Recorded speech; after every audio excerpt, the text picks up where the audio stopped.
Well, hello, everybody. I'm Will. And I'm Kristen. And this is So I'm Watching Sabrina. I was trying to decide if I was going to call it Chaos. The Chilling Adventures of Sabrina, Season 4. We're back doing our, what did I call them? Maybe I should open my notes. Recaptions. They are in between a... recap and a reaction. But it's a review, recap, and a reaction. Yes, okay. So it's a recaption. Recaption. Gotcha. Because last time we did this, some people were mad that we were calling them recaps. And they're, I mean, in a sense, we recap some stuff. But we watch the episode and then we talk about it. Yeah. So, okay. Bittersweet. This is the final season of Sabrina. Mm-hmm. I am the most sad about that because Roberto said that they already had a plan for season 5. And it was going to cross over with Riverdale. It was going to involve the Riverdale cast coming to the Spellman Mortuary. And I don't understand how. It's to the point where I almost don't believe it. Because I was like, why would Netflix cancel it before they did that?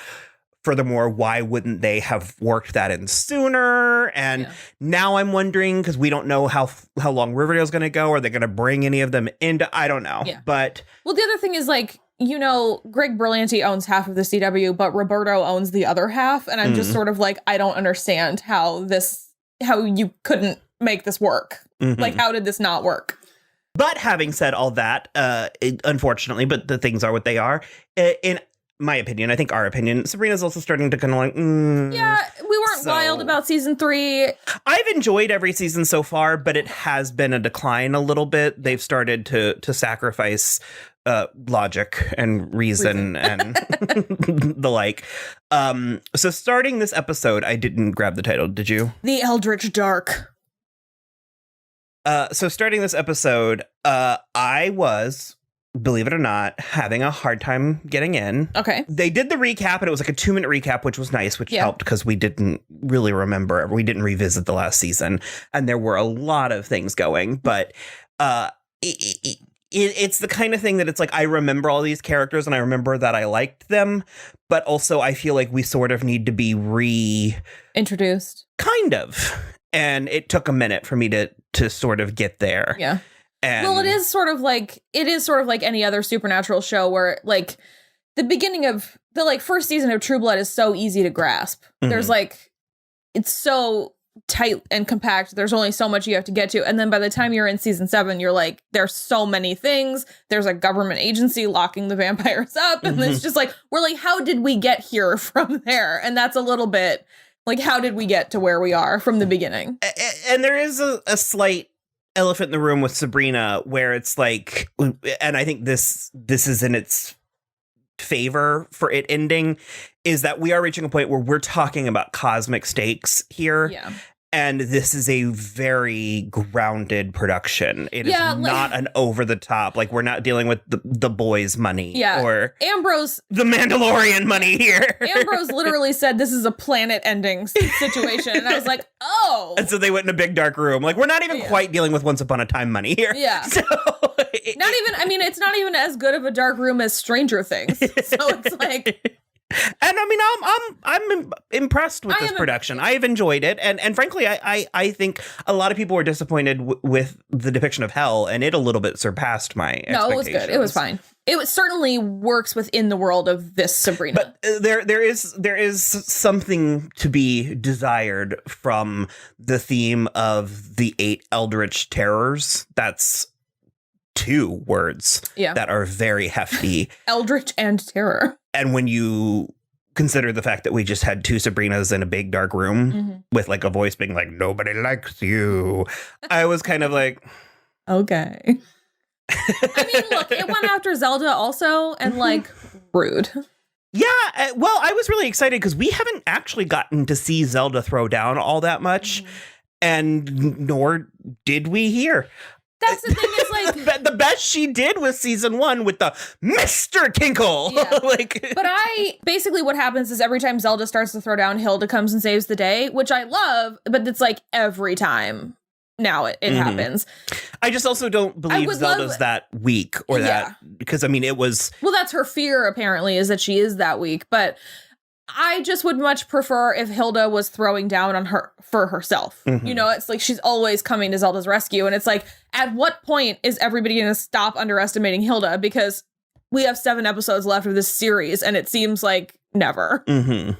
With this episode, there was a little bit of stasis for me with our characters. And actually, I will go ahead and say is that one of the characters that I think the show has, I won't say struggled with, but they are sort of perpetually on the cusp of losing her is Roz. And I really appreciated her in the whole Fright Club Bloody Mary shenanigan, where I laughed out loud when she just was sort of like staring at side-eyed Sabrina. She was like, and then I was really impressed with how she handled Sabrina, where she like took her aside and was like, you know, hey, here's the deal. And it was very, you know, the truth, nothing but the truth. Yeah. And I agree with you, though. Roz lifts right out if necessary, which like sort of sucks because you get a little worried for her. You get a little more worried for her. But I do agree. Those two parts were solid. They like, well, it made me think, okay, maybe she will have an arc. And that is, I guess, the thing that I'm the most sort of like limbo with this premiere episode is I'm like, okay, especially given that this is the end, what are the story arcs? Sure. What's each character's arc? What are we going to do? Because I'll admit, I am livid that it does appear that they have actually killed off Dorcas. Yeah. We loved Dorcas.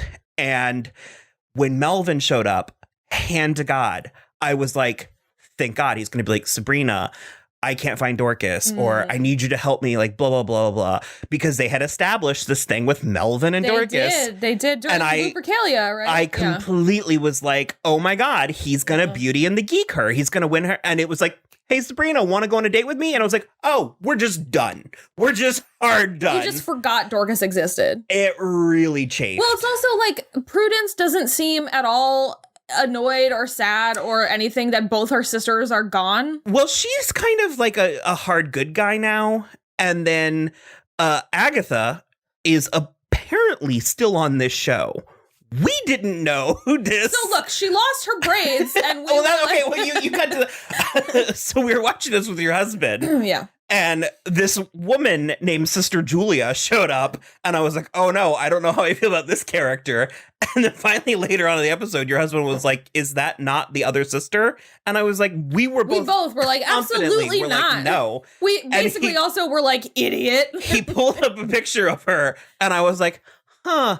I guess I've never not seen her without braids and a Wednesday Addams. Peter Pan collar. Yeah. And so it turns out that is, in fact, Agatha. And she's in full cahoots with Father Blackwood. Yeah. Who is Reverend Lovecraft. Yeah. That was really disappointing for me, too. I thought we were getting a big bad. And I was like, wonderful. Reverend Lovecraft in the Eldritch Terrors season. Sounds great. So I guess that's the theme, is that I was actually getting to it. That's the other thing, is a lot of times we're working out our feelings when we do this. This is therapy. I guess I'm actually just super underwhelmed. So far I am. I think it'll pick up. I hope it will. Yeah. But, and I think the other issue is, as we already mentioned with the planned season 5, I don't think they knew going in that this was going to be a finale. Having said that, I feel like every season, the first 3 seasons, ended in such a way that I was like, what a great ending. How could there be more? Yeah. So fingers crossed. We have the 2 Sabrinas. I sort of dig it. It's fun. Kiernan Shipka is a great lead, and she really straddles the line between being like charming and like, oh, you, and like a total and utter menace, because like a sociopath. The characterization of Sabrina has really like frayed. The edges of it are in tatters. I think the thing is like, she was never, I don't know that she was ever fully characterized ever. She's always, so we've just been going on Kiernan's charisma the whole time. Yeah, I mean, she's always been she's just sort of an asshole, and her friends are all just like, oh, Brina, and it's just so, you know, at any given time, 3 of her 6 friends are pissed at her, and it like totally makes sense. because she's constantly doing things that either put them in mortal peril or undermine the witch the laws school. of physics. Yeah. So it's like, right now she's on the outs with Prudence and Nick, and the rest of them are fine. But it's just like, so I don't know. She's never been in total harmony with everyone in her life, and it's because she's constantly making decisions that either contradict each other or go against the well-being of people in her always life. Very oddly self-serving decisions. Mm-hmm. She's very selfish. She doesn't register that way, but she is. That's the charisma of Kieran Shipka. Interesting. Yeah. Where you just like, you're a dick. but you're cute and you're making it work. So she's dancing with herself. Yeah. So I think that this is going to fall apart on her. I think that having two of herself might possibly collapse two realities into each other. So that, yes, but my point is nothing she's done before has ever fallen to complete pieces. Like, but not completely. She's always managed to pick it up at the end. And it's also like no matter how many bad things she does, she always have these like people around her. Even if they're mad at her, they're like, well, we gotta, even in this episode, Ambrose was like mind talking to Prudence, and Prudence was like, okay, we have to refocus our energies. And Zelda was like, where? And she was like, on Sabrina. And I'm just like, yeah, like the show knows. The show is in on the joke. So that's because I would argue that Zelda, Hilda, Prudence, and Ambrose are really the four characters that we've had like a hard lock on who they are, and they really sort of carry the show in a lot of ways, I think. Yeah, I do think part of that is the strength of those actors. For sure. Like, I think Kieran Shipka is outstanding. I think she's great, and I agree with you. She's a good lead. I think she could and should do more and bigger things than this, but I think she's also still honing her craft a little. And frankly, an ambiguous lead an unreliable lead is a little bit intriguing. It does. I mean, I don't want to, this is going to sound like I'm being a dick, and I'm not, because I think she's legitimately great. But I do sometimes think that she got on Mad Men, and then for like 6 years, people were like, you're so amazing next to all of these like adult power players. And I think she just was like, oh, okay, I don't need to do anything else. We're insisting still in a way that I'm certain will not pay off for me, but we're insisting still that Billy Marlon is a character. Yeah. I keep waiting for his redemption. I genuinely thought we were going to do something with him and Theo. And if not romantically, I just really got repressed homosexual from Billy Marlon. They just need like a bromance, to be honest. Yeah. And it's just, it's driving me nuts that they're keeping him around, but not doing anything with it. We did get a new kid, Cole, who presumably Carl, sorry, I wrote that Cole, who is presumably a virgin. There was some loaded language. Yeah, about just like also so is Sabrina still, right? I don't think they did it on Lupercalia. Nick? No, I don't think so. No, it was the with the bunny and the Lupercalia. It's not Lupercalia. Oh, bunny. The spring one where they sing the song, and Google it because we need to know. Oh, right now? This is going to be a weird search. Is Sabrina a virgin? No, I think no. Sadly, in episode 5 of season 3, Sabrina and Nick broke up after Nick technically cheated on her with sex demons. It is also suggested that Sabrina and Nick had not slept together themselves, and Nick accused her of saving herself for Harvey. She's still a virgin. Okay. Well, at least as of February 9th. Which that's one of the things that actually drives me bananas about the show, is that it's like so sexy and sexual and everybody's boning all the time, and she still hasn't managed it. To quote Temple of Geeks, why would a show as modern as Sabrina resort to an ancient concept of Sabrina's virginity without having her question it? It annoys me. It annoys me quite a lot. I think they've skirted the line enough. I think that they've acknowledged it enough that it's not fine. Like, because it's not expected of her by her friends and family. Sure. It's because all her friends and family have fucked each other now. What if she loses her virginity to Carl or Melvin and brings up because Carl's either I literally almost was like, Carl's either a good character or a bad character. You are one of them. You are correct. Mark my words. Correct. I meant like he's either like a plant, okay, or like gonna be like an innocent, like In which case he'll die. Yeah. And actually, we still have Mambo Marie hanging out. Kissing Zelda on the neck all sexy. Which it was revealed that was one or helpful thing about Zelda's insecurities was that it revealed that I guess deep down she thinks Marie only likes her to get close to her power. Yeah. And we have no reason to think that. But simultaneously, her fear is also that she is not powerful enough, which is... That's how that kind of stuff goes. I know, I get it. Oh, and what's his name? The Hobgoblin's still around with Theo? Yeah. Although I guess his ears aren't pointy anymore. Oh, I didn't even know. They were just out. His hair is still a little green. Yeah, they were just like out on full display.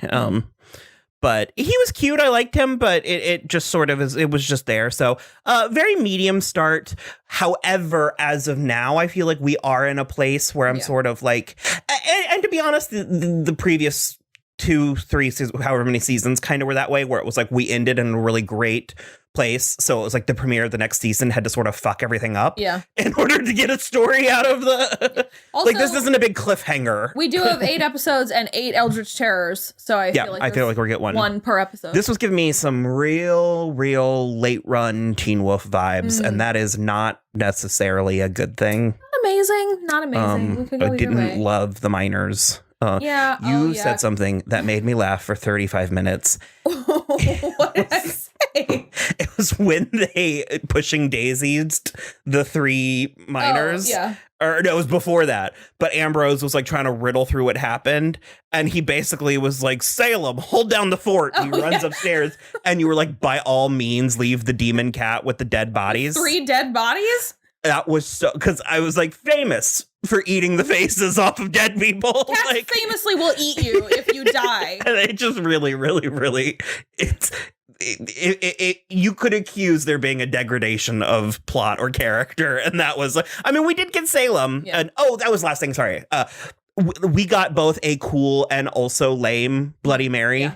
It was lame in that it was just that stint that Sabrina was pulling to try and make her friends hang out when I was about to really shade the show, but she literally was trying to get people to go to the movies with her and everyone was ignoring her. So well, they weren't ignoring her, but they were having like a double date and she was like, nobody wants to be a fifth wheel. However, I really appreciate the take on Bloody Mary because I've never seen like a biblical take. Yeah, which was cool. Yeah, it had sort of like a Mother Mary or even Mary Magdalene, and she had like a heart in like thorns, and it was interesting. I appreciated a good design. That. For sure. Yeah. So I think that's good for now. We will be back after the next episode. Yes, we will.